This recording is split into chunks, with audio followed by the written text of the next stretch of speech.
Namaskar and good morning to all of you. A little brief about the university.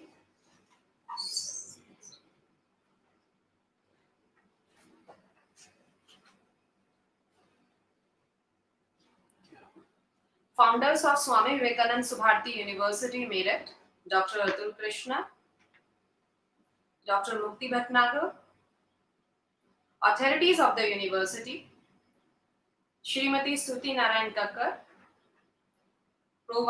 Professor Dr. VP Singh, Dr. Shalyaraj, CEO, Dr. Vijay Vadhavan, Pro Vice Chancellor of the university, Subharti Institution. Subharti is having 14 faculties across all the disciplines. Now we'll start with the faculty development program. I, Dr. Neetu Pawar, welcomes you all in the concluding day of faculty development program on outcome-based education. I will start with a quote of Warren Howard: always walk through the life as if you have something to new learn. You have to learn. I hope in the last 2 days of faculty development program session, all the participants learn the various methodologies and various mapping domains through which they can attain POs with COs and which will enhance the quality of their curriculum outcomes. Hope you all will apply this knowledge in your future endeavor. Come to the 2 days of last sessions. First day we have covered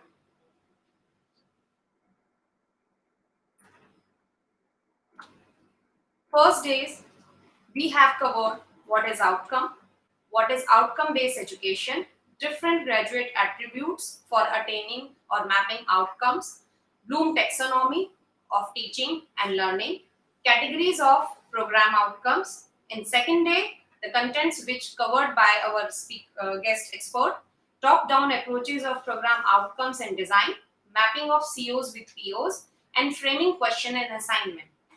So, for today's session, again, I am inviting my distinguished resource person, Mr. Ajay Bhagwat, Director Inpods Pune, to talk about the application and practices on outcomes and start with the third day faculty development program. Now, over to you, sir. Thank you, sir. Thank you so much. Good morning, good afternoon, and good evening for all of you. I'm going to recap last two sessions in 5 to 10 minutes, and then we can go ahead with the third session. Let me share my screen and then get on with this.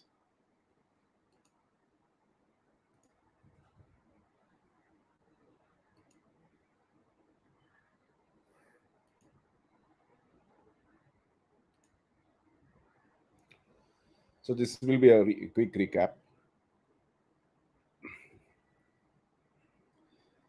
We have taken a case study of designing a program from scratch, and with the assumption that this program did not exist in the past, and we are given a responsibility to design a completely new program. So we are discussing the steps involved in designing this program. So the first step was choosing the right outcomes from the list of attributes, which are divided into knowledge, skill, and behavior, and then deciding which courses will fulfill the requirements of the program outcomes falling into these three categories. And then we have to think about, once the basic primary program articulation matrix is ready, then we have to think about how the students will achieve these outcomes, what would be the process of teaching learning, and what would be the process of assessment, what will be the process of identifying the gaps and remedial actions, so that as many students as possible would be able to achieve those desired outcomes and achieve the livelihood that they are dreaming to achieve after the graduation is over. So we then were talking about the knowledge dimensions and the way the students learn the the courses, the knowledge delivered uh, through the courses, we then were discussing about the cognition levels, how it could be used for identifying the gaps in the cognition process of the students, and how it is related very tightly with the knowledge dimension. This was the debate we were having. And then we talked about this mental rubric, and which is nothing but the day-to-day process of grading the students' answers. However, we are adding one more layer on top of that, which is about identifying the students in each of these categories, and then we could actually establish relationship with these categorization with the cognition process of the students, and that helped us identify the gap if there was a benchmark set for uh, you know for assessing how many students should be there in each of these categories. And this is what the continuous improvement life cycle that we discussed as a program designer. So we have to now create program articulation metrics by identifying the courses and the program outcomes, and then we are now going deeper into one of those. I mean, we are defining the process for identifying the gaps in the cognition process, how to frame the questions, and how to drive the continuous improvement. So these are the general ideas we are going ahead with when we are designing this program. So then we decided, to deeply take a look at what kind of courses we should look at. This was a debate about how each category of the POs can be fulfilled by not only identifying the courses, but it's equally important to frame the questions and also the assignments, some kind of activities, creating some kind of environments in which metacognitive abilities could be developed in the students.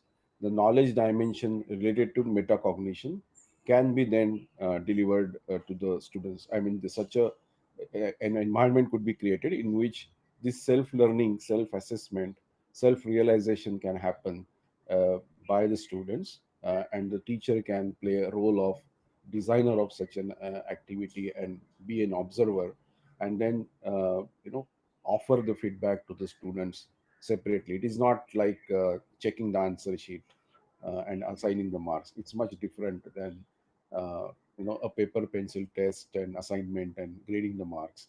Herein we debated that for uh, the assignments designed for delivering the meta cognitive abilities, we were wondering whether there is really need for assigning any marks for such activities. It could be as well, all the students could be given 100%, so it is as good as no marks are given, but still we give some kind of feedback later on,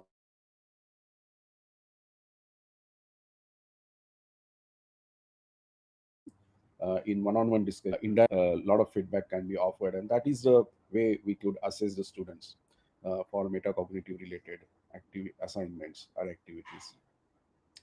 Then we decided to now run our ideas through this process of top down design. We chosen two courses, and one each for knowledge, and another a mixed of two abilities, knowledge and skill. And we kind of run it down to from the top to bottom to identify the the steps involved in designing the course outcomes, identifying the questions so that we can measure the outcomes and identifying the gaps. So this was the process we discussed, and then we talked about how to design the course outcomes by identifying the knowledge dimensions associated with each unit, and then clubbing those if it is possible, if it is possible, may not be possible always, just to kind of create a concise list of knowledge blocks, and then identify desired cognition level the student should achieve, as many students as possible, and some benchmark could be then associated with desired level of cognition. So this was the metric that we created, and then we thought of using this technique for uh, designing the outcomes. I am very glad to share with you that when Dr. Maheshwari had attended my FDP last week, and she actually used this model for coming out with the course outcomes for one of the courses that she taught in the past, database management system. And this is the video actually I created out of the document that she shared, and this gives you a kind of an idea of how actually these concepts could be used. So you can see this. This is the way she identified the factual, conceptual, and procedural knowledge blocks in those units, and then it was further grouped in this manner,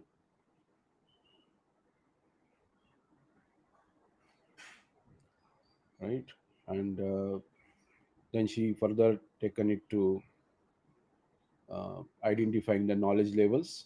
So this is the way it was done, and this is the logical grouping of but she could not further concise it. I mean, she they did the optimization as much as possible, but still there were around 15 blocks, knowledge blocks, which had to be dealt with.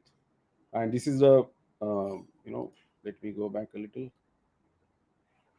This is a action verb associated with each of these desired knowledge level, which she used for designing the course outcomes, which you can see here. So finally, this is the table. These are the knowledge blocks in each of these three knowledge level categories, and these are the action verbs associated with each of these categories. And then this is how the course outcomes were designed, by using the knowledge block label and the action verb. So she could come out with 15 course outcomes for this course. And now in this part, she communicates that how she could use this idea for framing the questions, and also then this rubric was decided by her, that what is the percentage of each type of questions should be asked in each of these categories. And this is how the rubric was decided for the questions being asked.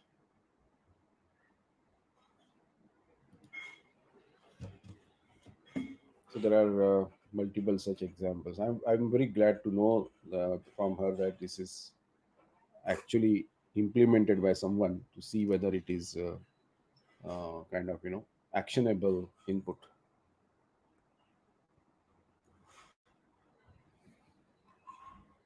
So we then decided to we talked about this, how easy it is to identify the action verb from the junction point of knowledge and cognitive process dimension.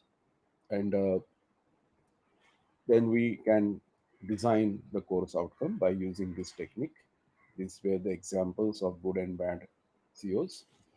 And then this blueprint actually helped us create a kind of understanding about how the relationship between a CO and the PO could be arrived at.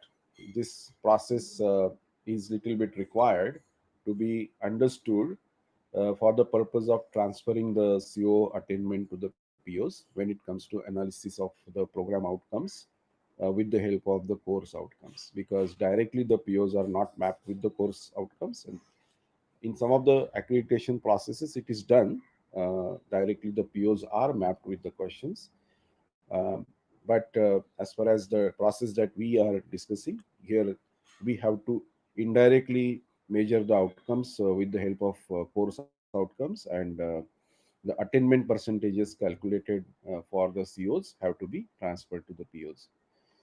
Now, framing of the question, we discussed this idea that learning happens in the classroom, which could be related with the cognitive domain, and some of the assignments that are designed, which also can help us assess the progress of the students on the cognitive process dimension.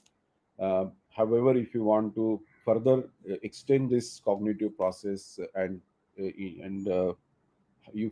you want to have another rubric for measuring the students' progress for psychomotor domain related activities, which is nothing but skill activities, you can design assignments such a way that students are able to apply their knowledge, uh, and could exhibit their understanding uh, as far as higher order thinking skills are concerned.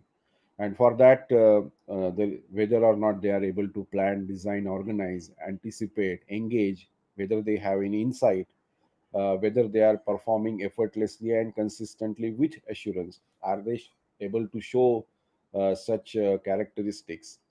That's the kind of and measurement will have to be done for the activities related to the psychomotor domain. And as far as the uh, affective domain is concerned, there will have to be different type of activities. Again, very little of the metacognition knowledge that could be delivered in the classroom, but this is mainly delivered, I mean, the program outcomes which are related with affective domain or metacognition, outcomes, related outcomes, or attitude, developing attitude. All these three things are nothing but the same. Different labels are used. However, they mean the same, that we need to uh, create an environment in which the students are able to uh, exhibit their psych the I mean, let me rephrase this. They are able to actually exhibit what how they actually are leading themselves, or able are working with others, how they are showing their interest in certain activities. Are they ready to volunteer? The position that they take when they are confronting or sharing their opinion about some topic, uh, are they aggressively doing it? Are they not allowing others to speak? They are the kind of observations the teachers can make, and give this feedback to them. It is not about giving them zero marks or full marks. It is about sharing the feedback to them when the teacher is silently observing how the students are performing. So that is the idea here, and not to actually pass or fail the students when it comes to the activities related to affective domain. And then we extended our idea to framing the questions in this manner, uh, and deciding some kind of percentage related with lower order thinking skill related questions to higher order thinking skill related question. Likewise, the activities related to psychomotor or affective domain, which are related to procedural knowledge and metacognitive knowledge. So this is how the blueprint of a program could be designed by us, which would comprehensively communicate everyone in the system how exactly they should uh, teach, how they should measure the students' performance with respect to the cognitive process, with the help of various knowledge sessions, theory sessions, practicals, and also the metacognition related knowledge related activities in which students performance is observed by the student and feedback is given. So this is the framework that we have created, and now we have to put this framework into practice and then start collecting the data, so that gaps could be analyzed and remedial actions could be taken. So that's the idea now. And now I have to just switch the slide deck and go to the next one, which will help us discuss the uh, COPO attainment analysis. And before I go ahead, uh, please feel free to ask questions if any, which is based on the last 2 days sessions.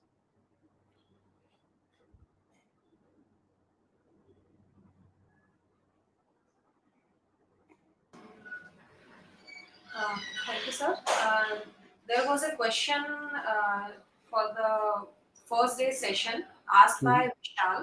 He asked competency based education, mapping for competency based education, in which he asked that how many domains we can use if we are mapping competency based curriculum or competency based program.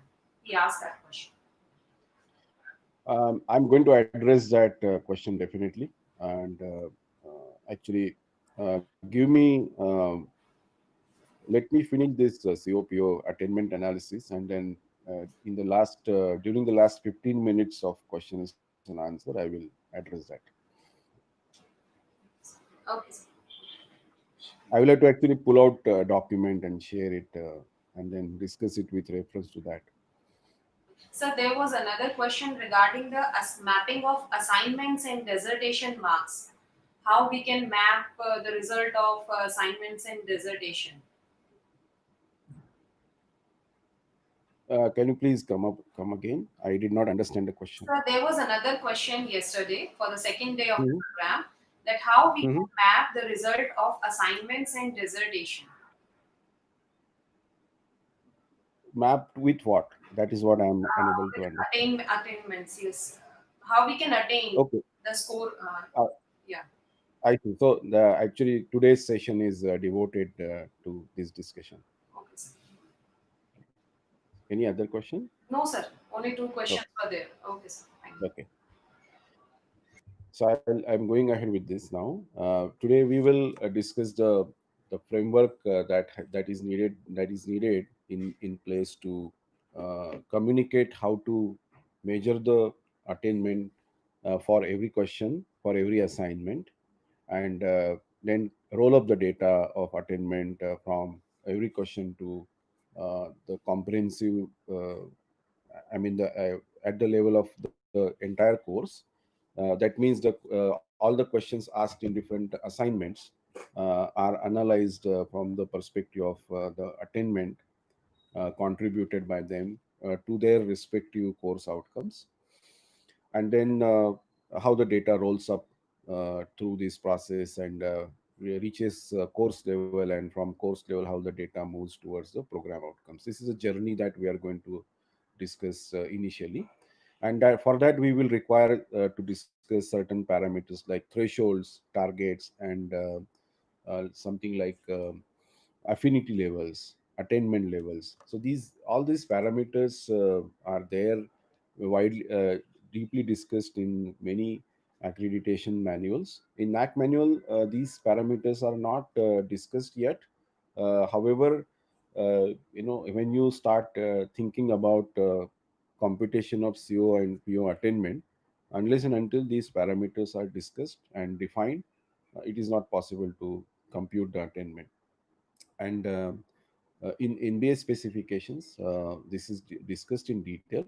So interpretation of that is to be done by the respective institutions which fall into tier 1 or tier 2, and also in different faculty of higher education, and they have to refer their own manual and interpret the way the attainment computation has to be done. But you will find the common references in all those specification, and they all talk about these parameters: threshold, targets, attainment levels, and PUCO and the PO analysis, attainment analysis. So we have to bring back this slide because this is the reference point for us to uh, this is a program articulation metrics in a way, right? And we will have to now zoom in, pull out one brick from here which represent a course, and then see how the attainment happens inside a course. So if this is a course which has got 5 course outcomes, and we have to then find out how many assignments are there which are fulfilling the requirements of these course outcomes defined here. So this journey of let me go back. Uh, the attainment data that is being collected from at the level of every question will go to those respective course outcomes, and then from course outcome it will go to the program outcome. That is the process here. And so when we think about which course outcome will transfer the attainment data to which program outcome, that also has to be defined. And we talked about this at the time of our discussion about the blueprint of the program design. So this is the way the affinity levels and the association with the POs is defined. So this is called as course articulation matrix, in which we define the affinity level between the CO and the PO, and these numbers represent the level of affinity, slight, moderate, or substantial.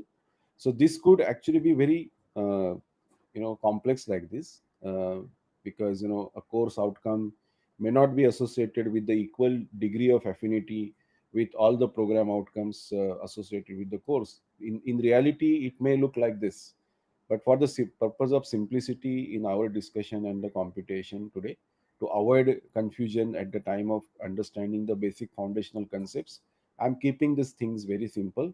And then you can obviously then use this model for when you apply it to your real world course. Here is the representation of I'm sorry, let me go back. Yeah, this is the representation of the course that we are going to have in our discussion. These are the five COs, and each CO has affinity with these three POs and with the same degree of affinity. It's a very simple thing. I'm going to use this picture again and again in my presentation. So whenever I show you this picture, you please recall that this is nothing but a simple articulation matrix like this. Just to make it interesting, I'm using that diagram there. So now, when it comes to when you think open the box of a course and look at the various assessments that are happening there, those are primarily divided into knowledge and direct and indirect tools. And when it comes to indirect tools, you have formative assessments and summative assessments. And for indirect tools, you typically the course and surveys and any other surveys that you are conducting during the course of delivery of your subject, it is it also can be considered as a indirect tools. We I think we talked about a possibility of designing these course and surveys such a way that they actually become assignments, activities as related to metacognition level knowledge. And so that students can actually self assess themselves and share their feedback about what they are going to do differently in the next assignment, maybe, or in the when midterm a major milestone of the course is achieved. And if the students are asked to assess their own performance and come out with the feedback about what they are going to do differently, that is nothing but an activity which could be called as indirect, but also associated with affective domain or metacognition knowledge level activity, knowledge related activity.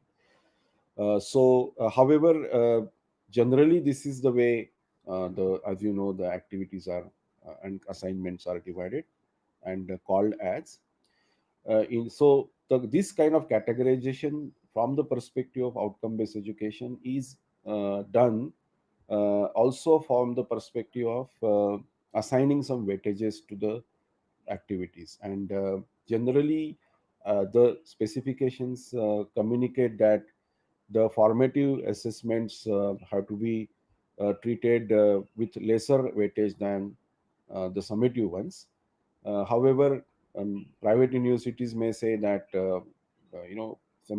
regardless of whether the assignment is formative or summative, they all are designed by us and authored by us, and that's the reason we don't feel that they are different in weights. The private universities may have a difference of opinion here. Affiliated colleges may want to consider lesser weight for formative than the summative ones. But in my opinion, actually, the formative assessments are more important from the perspective of outcome based education, because these are the assignments that will help you quickly look at the student performance after every assignment, and that will help the teachers to improve the student learning outcomes immediately after planning the remedial steps. So that is the idea here, and that's why formative assessments in outcome based education are more important than the summative ones, because by the time you conduct the summative assessment, the time has gone, and the gaps identified in summative assessment are not useful for the students of that semester. You may use and that feedback for improving the learning outcomes of the next batch, but this batch has gone, so it's too late for taking the feedback of the student performance from a summative assignment. That's what I think, and that's why I would assign lesser weight to summative ones. As far as the direct and indirect tools grouping is concerned, again there is a notion of assigning higher weight to direct and lesser to indirect. This If you are not considering these indirect tools as your activities for anyway affective domain, then and also if you are not going to assign any grades to those the questions asked in that, essentially those then answered by the students are not supposed to be graded, then anyway the computation coming from indirect tools is not really valid for your overall assessment of the analytics, because unless and until it is done correctly, then it is the overall computation of the attainment from direct tools, unnecessarily that the data gets spoiled because of the data coming from the indirect tools. So when this is understood by some of the institutions which are using which have implemented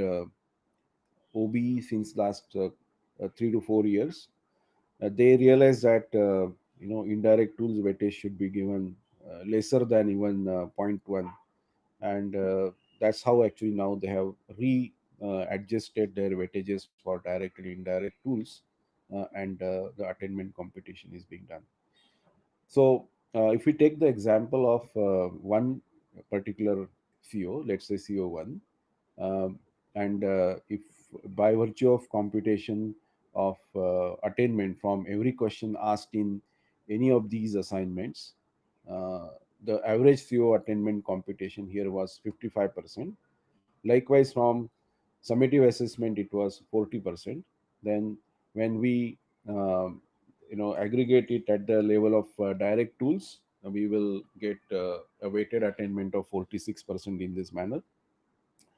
And let's say the course and surveys and other indirect tools have given us CO1 attainment as 80%. When we then aggregate this attainment at the course level, we will get weighted attainment of 54.5% here in this fashion. So this would be a process of rolling up the data from one question to all the grouped assignments, and from all the grouped assignments to direct or indirect tools, and then finally to the at the course level. And after this, the data can be then transferred to the program outcomes associated with it. That's the way the journey of the data would happen in this inside this box of a course.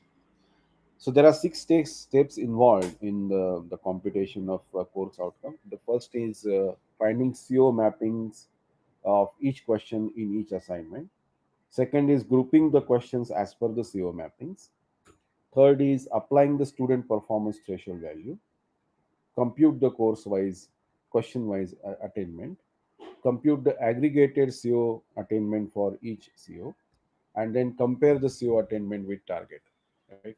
So this is what uh, a very simple six-step method that is used for computing the attainment for every CO associated with a course. So let's go to the first step. Let's identify how many assignments have to be analyzed for the CO attainment computation, and look inside the every assignment. Here the test has 4 questions, and the mapping of every question is mentioned here. Likewise, in midterm exam, again 4 questions are there, and the mapping of every question to the CO is mentioned here. In a project also, although there are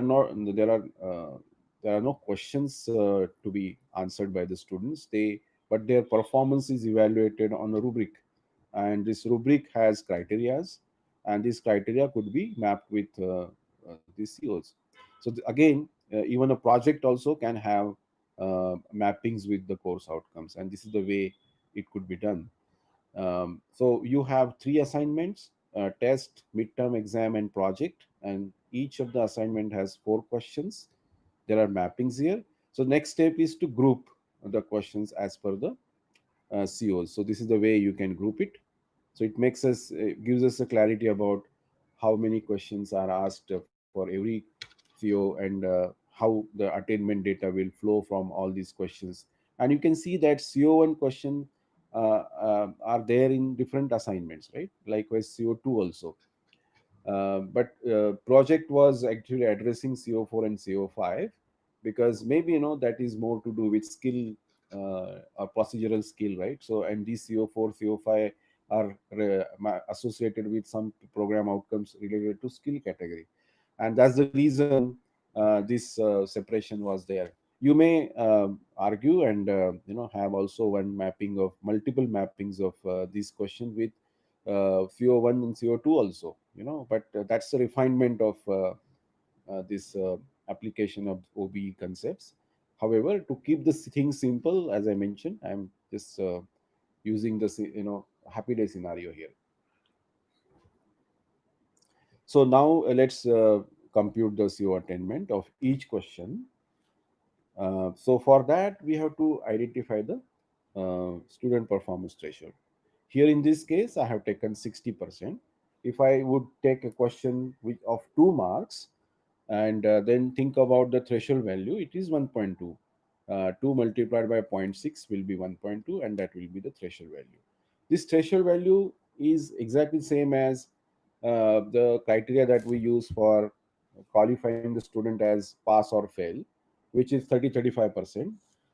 However, the decision there is taken for as far as the student progression from one, as far as the overall performance of that course is concerned, that qualifying bar is decided. Here, the concept may be same, but the purpose is different. Here, the purpose is to identify whether or not a student has attained the course outcome associated with the question, and those who are above this threshold are said to have achieved the attainment, and those who are not are counted not counted in the number of students who have crossed this boundary line, and then that's how you compute the attainment percent. So those who are not above this line are supposed to then be the students to for the remedial action, because they are and this threshold line again has a reference point of our cognition level, right? So if the cognition level was assessment level was, let's say, apply for this question, then at least I will say that those who are reaching up to understand level should be considered to be achieving the outcomes, right? And those who are in remember and below are obviously should not be counted here. So that's also one of the ways of identifying the threshold value. If you have you know if you also map this technique with our discussion that we did with respect to the mental rubric, and recall the discussion about the cognitive process dimension, and identifying what level of cognition you want to students to reach. And that is a very simple concept that you can extend here in defining the threshold values, right? And then based on that, some logic can be used, and by you it's very simple logic actually, right? If there a question was to be asked at apply level, there are 4 levels here: zero, understand, sorry, remember, understand, and apply. And then If you if you want students to at least exhibit understand level, then the threshold value could be 50% here, right? Or maybe 60%, maybe 75%, depending upon the way you want to keep it. And then uh, this value could be, I mean, number of students could be counted in that manner. So, how to identify a threshold for the CO? I have given my response to you. But if you want, also there is other method. Last 3 years data can be taken, and you can do the averaging. However, our scenario is that we are developing this program from the scratch. This did not exist, so naturally do not have any footprint of previous batches here. So we have to apply some other logic, and this could be one of the logics that I shared with you, that you think about the cognition level and try to arrive at a threshold value based on that. It should be different for different courses. If you look at simple versus complex courses, naturally some weightage has to be given for the complexity of the courses involved. So threshold values will always differ. And third question that is typically asked is, should the threshold be changed every year for the same course? The answer is no, because unless you have a really strong reason, you can adjust it once, but why you have to change it again and again? It is mainly you should not do that is because it spoils uh, the computations. And when you try to do the longitudinal analysis from your current batch versus previous batches, then you will not be able to find any trend easily, because it will get kind of, the percentages will be shuffled, due to shuffled in the sense they will have impact of the adjustment of the threshold, and number of students above that threshold line uh, will uh, will change, and that's why the percentage will change, and you wouldn't know whether the improvement has happened because of lowering down the threshold value, or if the performance worsened because of pushing the threshold value upwards. So there will be a confusion in the system. Instead of that, just keep the simple. At least 3 to 4 years, do not touch the threshold values. After you initially adjust it, when couple of assignments are over, you will get enough idea about how your computation framework is behaving for any given course, and then you can take a conscious decision about adjusting it once, and then that's it. Keep it simple, same for next 3 to 4 years. Gather as much as information as possible, and then if you want, you can always then take a call about changing it. For the purpose of this discussion here, I'm keeping this threshold value same for all the course outcomes, but advanced implementers of OBE may change these percentages for each course outcome also. That's also possible. But again, for the purpose of simplicity, let's keep it simple, same for now. Now, if we compute the attainment coming from all the questions associated with CO1, you remember that there are three questions associated with CO1, and the first question, let's say that it is of 2 marks, so threshold value is 1.2, and then second question is also of 2 marks, but the third question is of 5 marks, and then threshold value could be 3 here, because 5 multiplied by zero point 0.6 will be 3. So we know the three questions: maximum mass, threshold values, and now let's start analysis. So this is the profile of the students here. The bold letters represent the students, and the next line shows the marks obtained by them, right?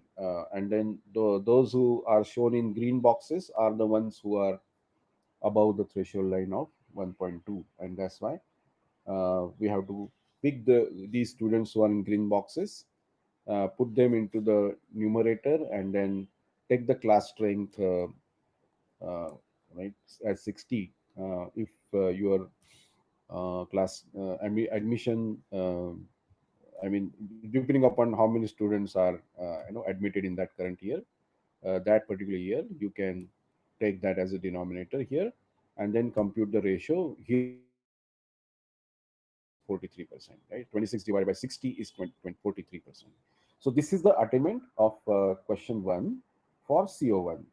This is a CO1 question. So this question would contribute 43% as the attainment percents to CO1. That's the way the first question will contribute its attainment. Likewise, question 2 and question 3 also would contributes its attainment to CO1.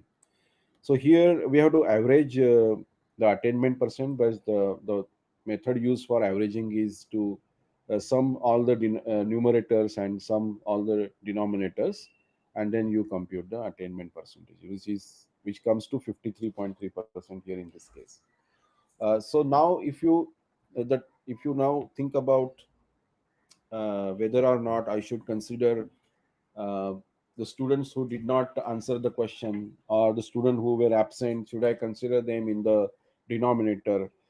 If you have those kind of questions in the mind, the answer is that unless and until the question is optional, do not worry about the denominator.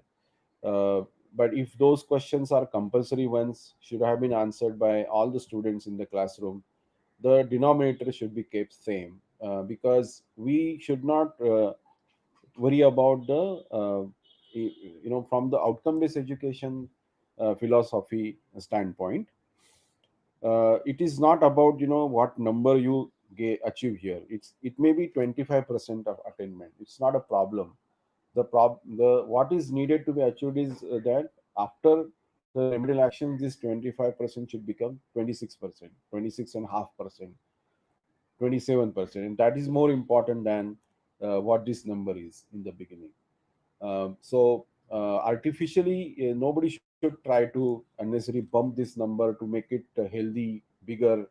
That is not the goal. Even if you have 75% attainment here, and there are no remedial actions taken because it is looking good, and if then if the attainment starts falling down, it can become 70, 65, and then because of poor performance of the students in the subsequent assignments, and in which questions related CO1 were asked, and students could not many students could not answer that, this percentage can drop, which is bad.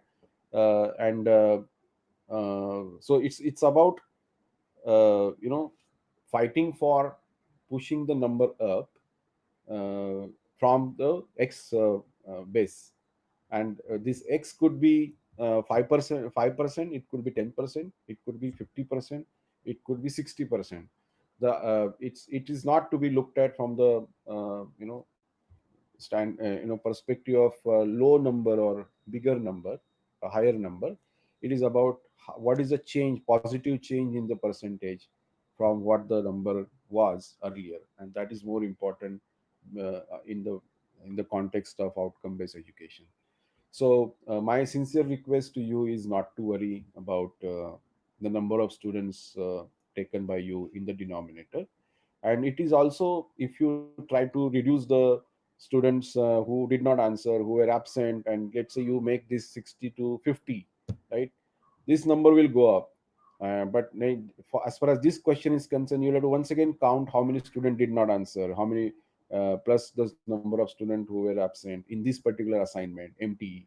So every time the teachers work here will go up, and it again, at the end of the day, what are you achieving there? You going to do some positive difference, uh, I mean positive change in the percentage that is computed here as an aggregate, or what? So that's the question here, and that's the reason uh, one should not worry about the number that you get here after the computation.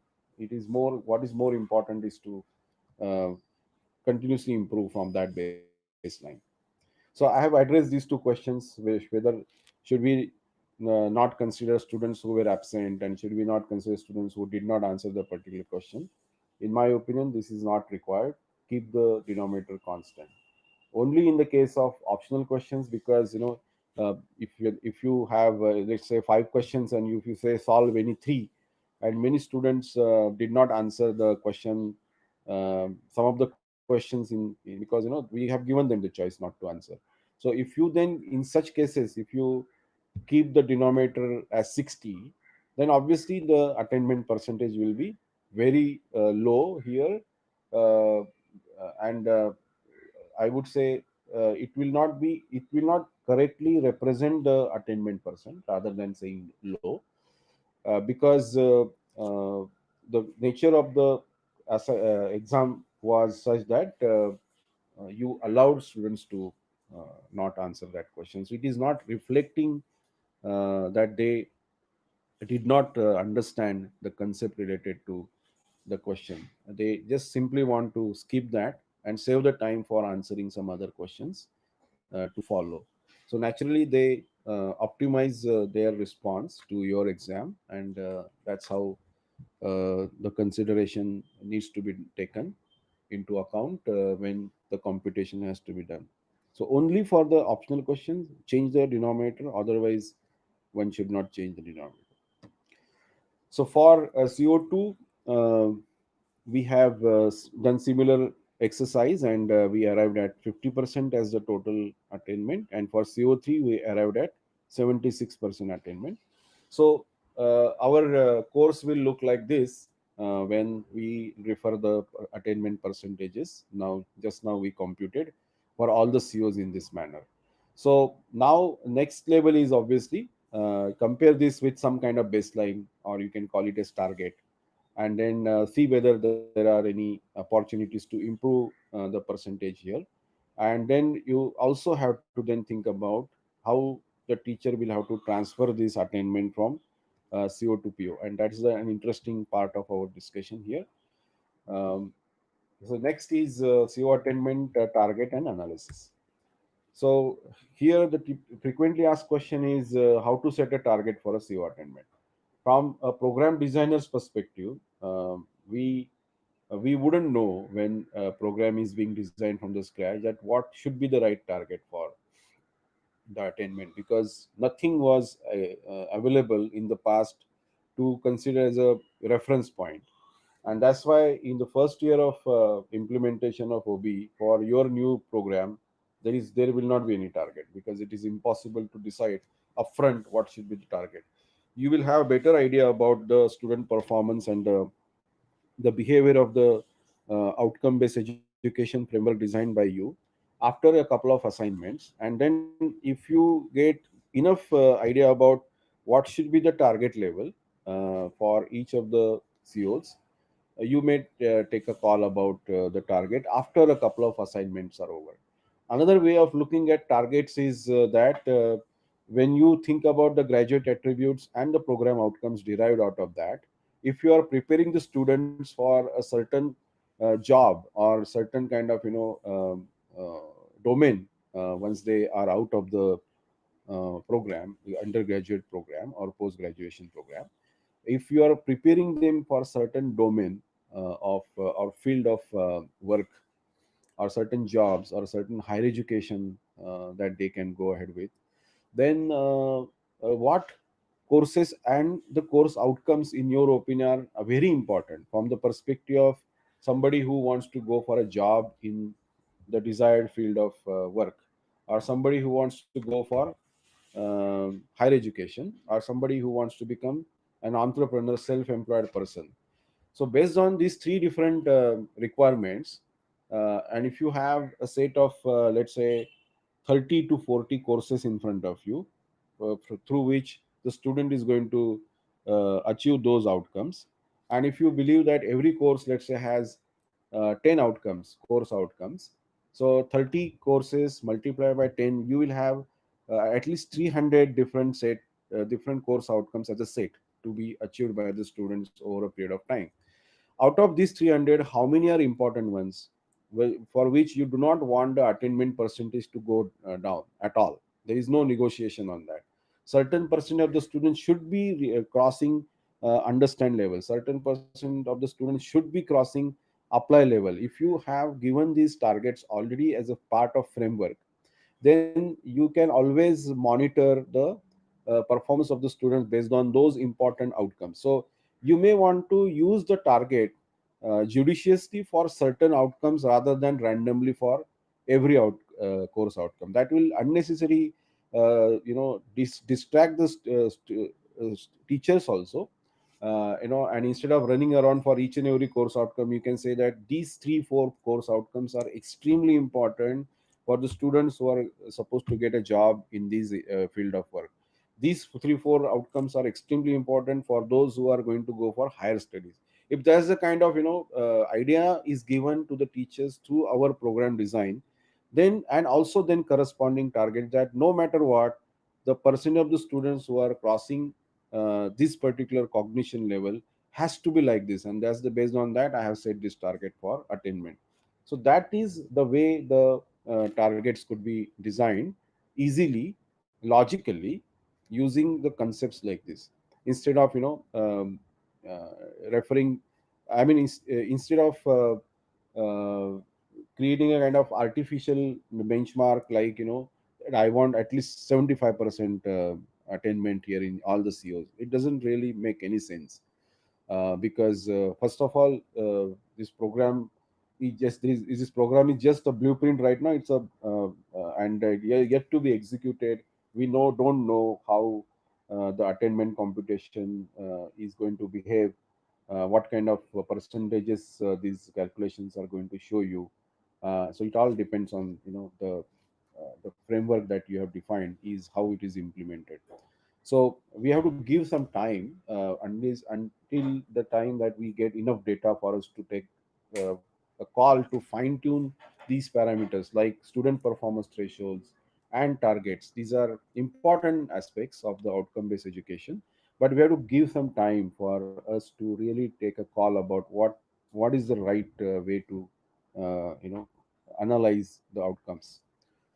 So here, as far as this particular course is concerned, if the target was 55%, for example, it is showing that two outcomes are kind of below the target, and it is highlighting to the teacher. So it's a early warning signal also to the teachers, to the program designers who are responsible for monitoring the overall health of the entire batch. And there are 4 different batches or 3 different batches going on at a time. So they are watching batch 1, batch 2, batch 3, batch 4, and correspondingly, if they are at a time watching same course which was executed in y minus current year minus 3, current year minus 2, current year minus 2 1, and the current year, if they have all the 4 years data, naturally they will be able to compare how the same CO was performed by previous batches, if good data is available in the system. But if this particular case that we are talking about is a first time case, so the target that was set by the program designer, which are we people right now, would be decided by us by applying some logic, and then based on that, the system is showing that there are 2 courses which are now below the target levels. So now, if you go back to the analysis that we did for course outcome 1, now suddenly the perspective of looking at this data will change, because now we are looking at it from a different uh, you know magnifier here. So we realize that 53.3% is actually lower than the target, and the reasons for this lower than the target performance is these 2 questions. And now, if you go back, zoom in back to the question here, uh, you will realize that there are quite a few students who are at even below remember level. Some of those who scored 1 must have been at the remember level. Some of those who scored 1.5 means that they understood it, and some of those who scored 2 are showing that they could apply it, right? So there is a clear metric here, which we have been discussing all along, and now it is very clear that these are the students for whom a remedial action is needed, and also those students who are reaching only at remember level, we have to push them, as many of students from them, to the upper level of understand, and from understand to the apply level. So that is the journey progression of the students from one cognition level to other cognition level that is needed, and remedial actions have to be then planned by the teacher accordingly. So here the CO attainment transfer is the next step that we need to discuss. But before that, if you have any questions, please let me know.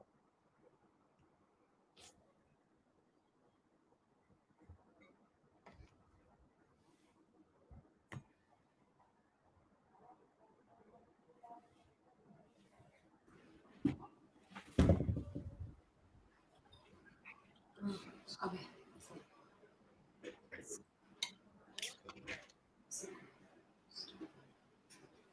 So, so we have many questions regarding today's session. So we are taking first question. So am I audible to you? Yes, you are audible. First question is from Dr. Abhay Shankar Gowda. So, Mhm.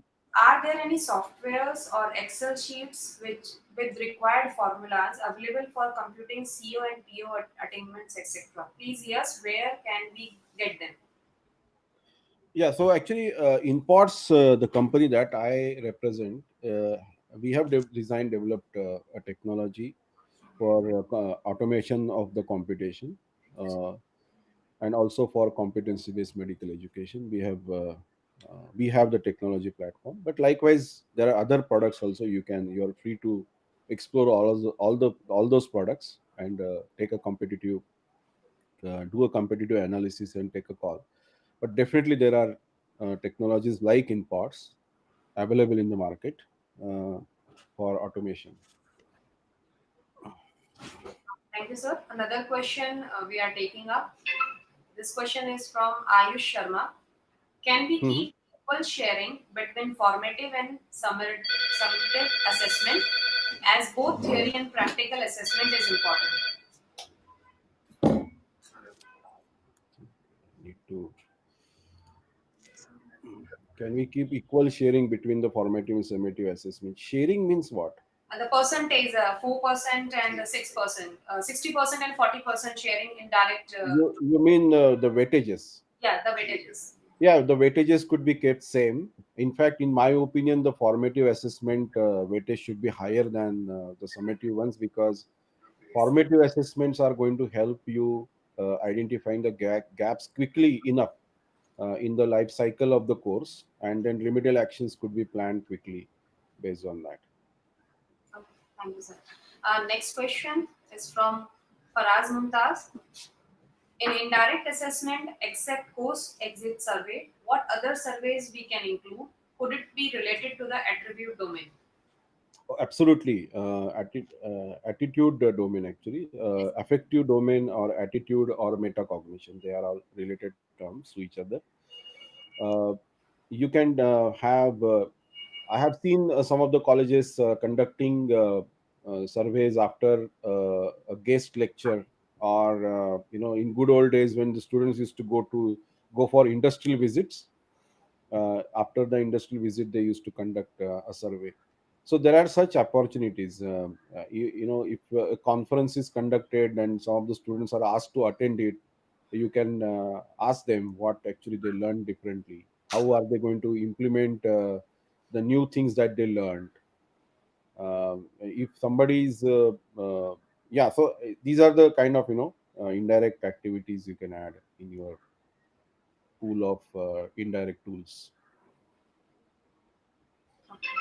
Next question. Um, this question is from Pratibha Chaudhary. If we take 3 unit exams, can we take one exam result for assessment, or we need to take average of all, or we will have to take all separately? And so, if you conduct three exams, I mean, 3 unit exam, is it a combined one? No, different Uh, exam it's a session. different exams per unit, right? So each and every assignment that you have conducted has to be taken into account.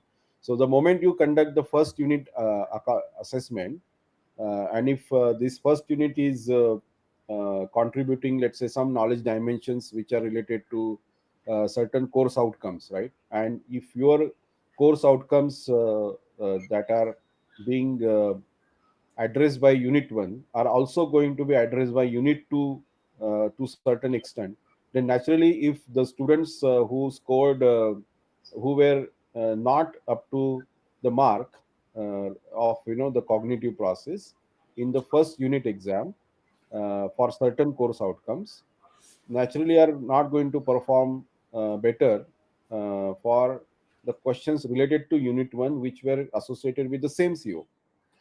And that's why it is important for analysis, important to do the analysis for every assignment, because you can actually then draw the uh, uh, I mean, that's the way you can create the remedial actions, looking at the kind of course outcomes which are addressed by earlier assignment. And if you believe that by taking the remedial actions, their performance in the next assignment is going to improve. So here, I would also uh, share one idea about horizontal integration between the course outcomes. Now you know that CO1, CO2, CO3. Let's say you have 10 COs for your course, and first 2 to 3 COs were associated with factual and conceptual knowledge, and progressively all other COs are associated with the procedural knowledge delivered by your course. So unless and until you find better performance in your earlier course outcomes, these students are unlikely to perform better in the procedural related course outcomes.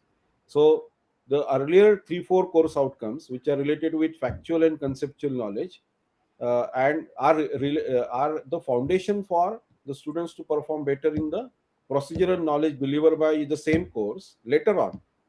So that's how actually there is a horizontal integration here between the course outcomes. And considering how they are likely to perform in regards with the course outcome related to procedural knowledge, we have to prepare them for the earlier course outcomes related questions. So if you uh, bring in the concept of what exactly, how exactly they are going to use this conceptual knowledge later on to perform certain kind of task, if you could give that reference initially itself, there the student's perspective might change, looking at the kind of attention that they have about the knowledge they are absorbing in the initial stage. Thank you, sir. Next question we have from Nirja Bhojwani. She is asking, so how to evaluate students with examples?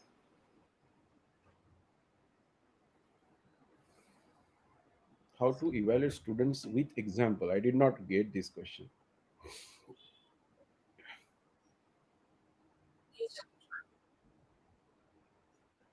So next question we are taking up. This question is from Anita Pomre.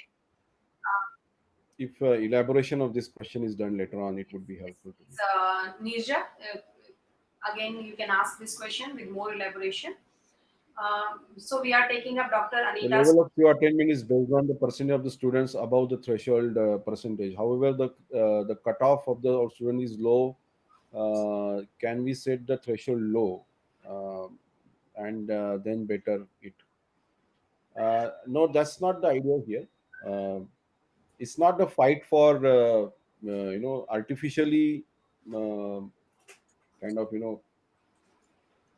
putting all the students in a bucket, which looks good. The bucket which looks good, which makes them feel good, is not about that. Outcome based education is not for artificially bumping up the student performance. So it is about the analysis of what cognitive level the students are achieving and helping them to move to the next level. That is the goal here. So I this recalled me an instance that happened many years ago when I was attending a workshop conducted by Maratha Chamber of Commerce, and it was about quality, and in a manufacturing plant, and some of the workmen also had attended it.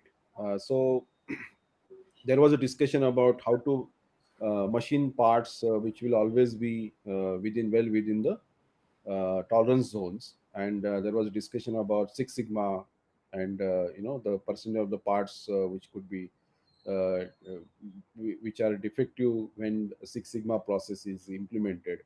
So that is the kind of discussion that was happening. And suddenly one workman stood up and asked the question: if so many parts are going out of the tolerance and are called as defective, why can't we just increase the tolerance level so that the parts will fall into the tolerance level and those will not be called as defective parts? So it's something like this, exactly the same. This is not about putting all the defective parts into the tolerance zone by increasing the tolerance zone.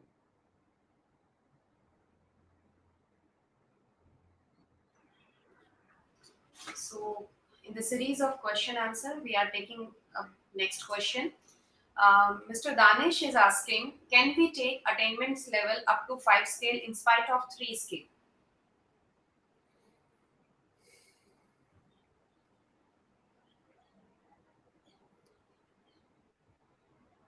Attainment levels up to 5 scale instead of 6. So essentially, the any method that is helping you to identify the weaker students and helping them to improve their performance continuously, any method that you feel is appropriate in helping you to achieve this goal is good.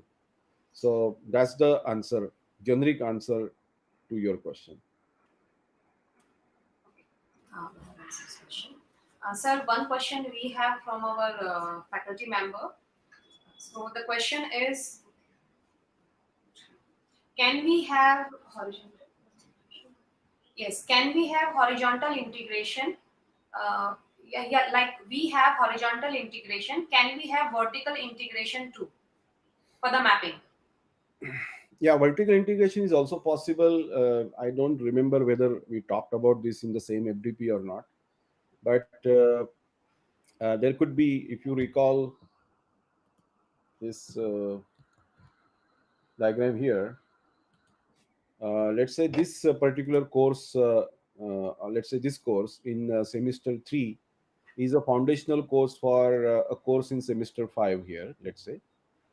And so if this teacher is watching the performance of the students of the same batch, which is going to come to the next semester to learn the advanced level course from this teacher in the sitting in fifth semester, knows that if the certain concepts are found to be weak in the batch coming to him or her next time, it is going to be difficult for this teacher to achieve certain targets of attainment.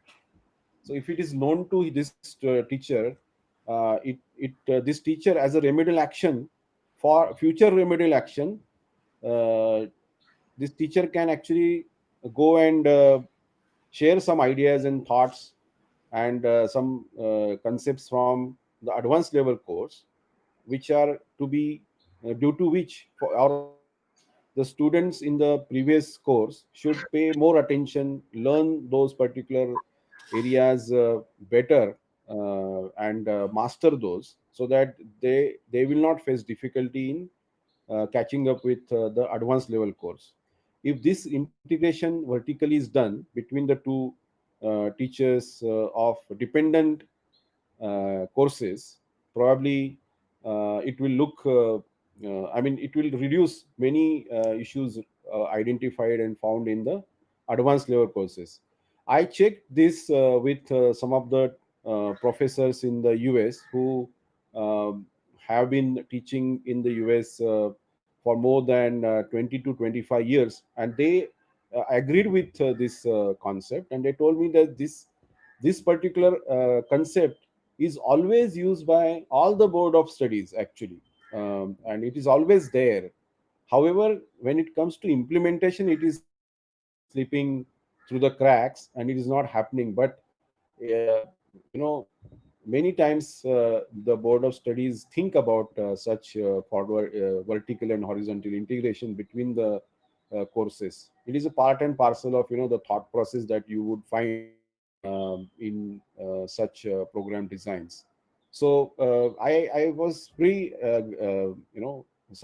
pleasantly surprised that this particular idea that I discussed during this FDP about outcome based education is actually being used by many faculty members. And in some of the universities, I know that they call it as 0 week or something like that, and they cover the basics and fundamentals required the students to learn before the teaching begins. So they call it as 0 week or something like that. If, correct me if I'm wrong. Thank you, sir. We are taking up the last question before inviting to our distinguished guest.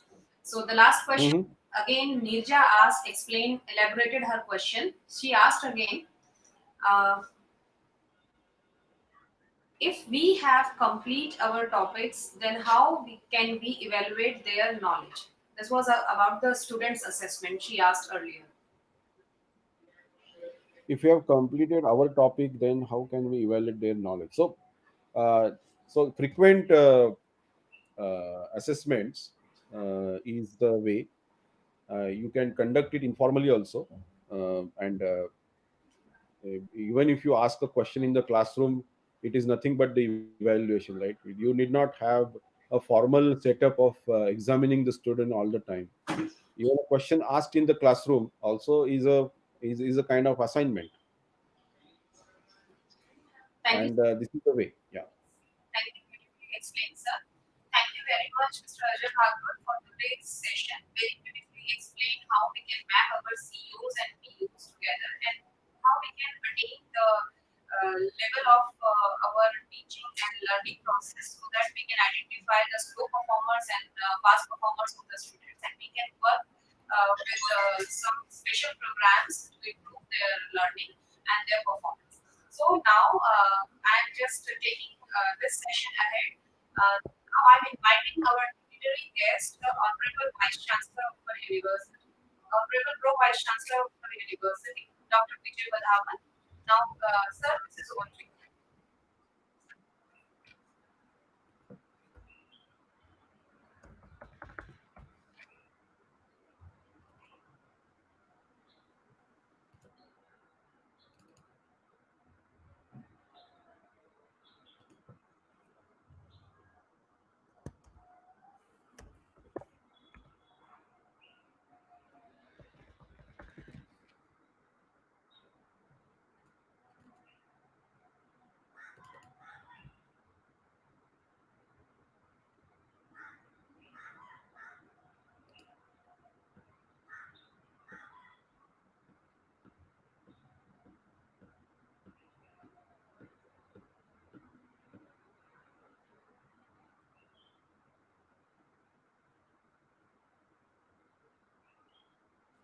Maybe there's an issue with yes, maybe there's an issue in connectivity. We are not able to hear our Pro Vice Chancellor, sir. We are connecting again.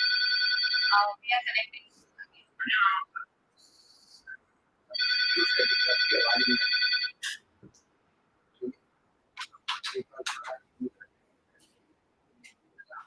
So till the time we are taking another one question.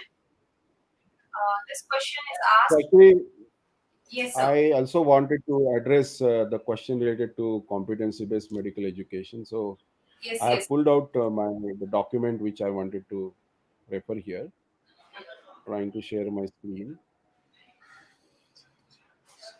So this question was by whom? Can you please? Vishal, Mr. Vishal asked this question about competency-based education, how we can map with three domains, or we need to enhance more domains to map the attainments. Okay, so I'm actually trying to share my screen, but anyway, this there is a direct reference in the UG curriculum volume 1 on page 27. The domains of uh, competence are mentioned there, that I didn't the knowledge K, S is for skill, A for attitude, and C for communication. So instead of um, three dimensions, three different groups of uh, I don't know graduate attributes here, in medical education there are four: KSA and C. C stands for communication, so it's already considered there separately. And The level of competency is another dimension, which is also called as, I think, Miller scale. Instead of Bloom's taxonomy, it is considered to be here as Miller scale. So knows how, then show how, perform independently are the four dimensions used for their cognition level mapping. And the domains of the knowledge are obviously given here as knowledge, skill, attitude, and communication. So in my opinion, there are quite a few similarities in the way the MCI curriculum is also CBME curriculum is designed. So that's my response to you, Professor. Thank you, sir. Again, we are connecting to our Honorable Pro Vice Chancellor, sir. Please. Sir, over to you, sir.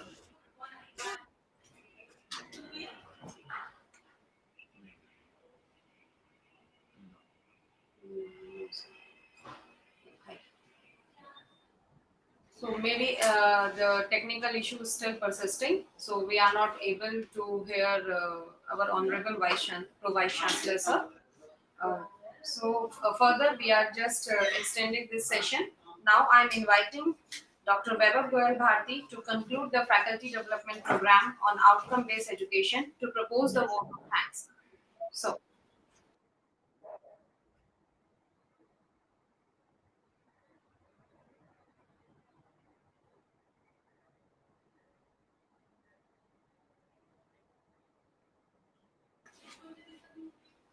Thank you, madam.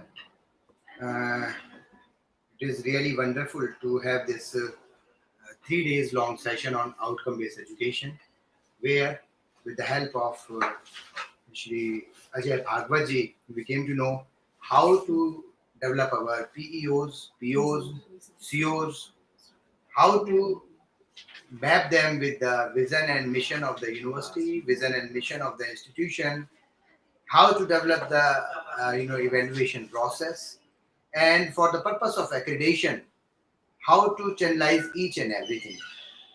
I think all of us have joined, all of us have enjoyed each and every moment of this 3 days long outcome based education faculty development program. Since I have been given the responsibility to pay a vote of thanks, though it is not possible to pay thanks in words, but still, since it is a formal requirement, so I am here. The fact is, before extending my vote of thanks to the persons who are actually participated and part and parcel of this 3 days faculty development program, I would like to pay vote of thanks to the founders of Subharti institution, founder Honorable Dr. Atul Krishna, who is basically a surgeon. He is a renowned surgeon in this area, and founder Madam Dr. Mukti Bhatnagar Madam, who is also a renowned physician in this area. So actually, I am thankful to both of them, because if they have founded this university, then because of this platform, we will be in a position to conduct this faculty development program. Definitely, administration and lead matters, and this is none other than our Honorable Vice Chancellor, sir, and our Honorable Chief Executive Officer, Madam, because ultimately, because of their dynamic guidelines, because of their dynamic motivation and minute to minute monitoring, we will be in a position to conduct this faculty development program along with Inpods India Private Limited.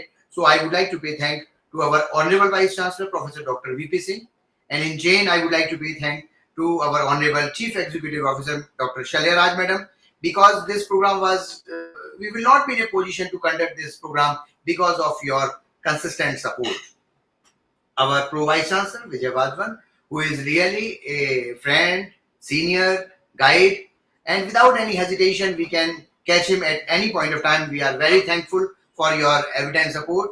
Unfortunately, because he is somewhere busy in his clinical work, we were unable to connect with him, and he was supposed to give address on this concluding session. But unfortunately, we were not with us. But ultimately, we will come again with him way before all of you. I'm thankful to you, sir. And yes, our resource person.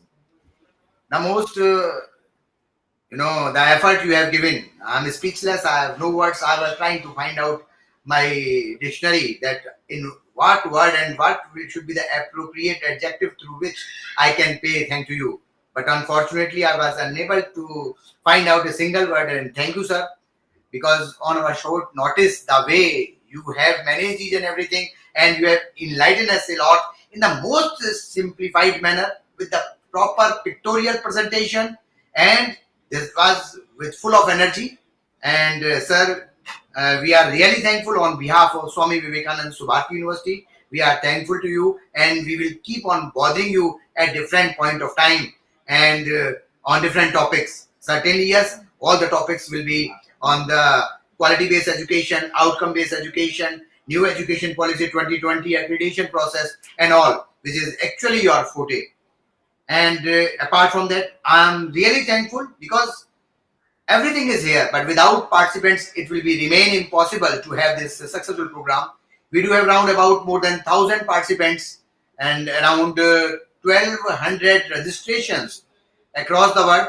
And I would like to take the name of a couple of countries like America, Canada, Philippines, and yes, India. Yes, India. And from the different university across the country, across the world, and we have many more countries in the chain who have shown their interest by way of participation, and they are associated with us, and they have seen this program on YouTube, on Facebook, and different social media channels. And definitely, we are thankful the way you have been on the channel, and you have observed and you have watched on YouTube, because we were observing the like and the watch, and we find it out that even more than 1,000 watch were there, and fewer in the late night. So we can think that it is only because of our chairman, director, founder, chairman of Inpods India Private Limited, because the way he deliberated. And since we are living in this virtual world, and in virtual world the connectivity is quite easy, but that must not easy that it can be said it is easy.